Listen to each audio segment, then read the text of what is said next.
Gargoyle Man is this totally real guy that existed in my basement.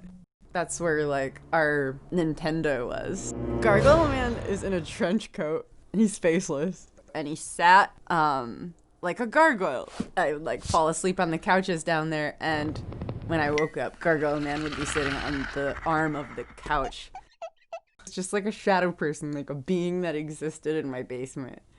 And I have two little nephews now, Alex and Zach, and I was like, Gargoyle Man's gonna get you. And so now Alex and Zach are afraid to go in my mom's basement.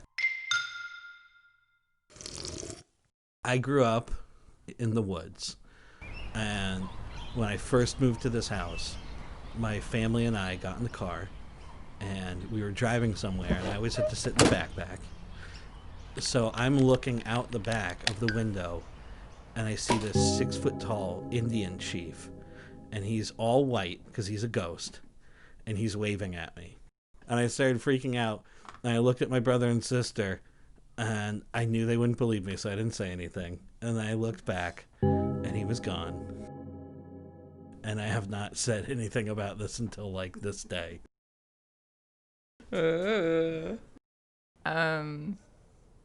I was in college, and I had this small little tiny room, and every night I went to bed, and my bed was against the wall, and every morning my bed was in the middle of the room, and I don't think I kicked in my sleep, so I must have hovered.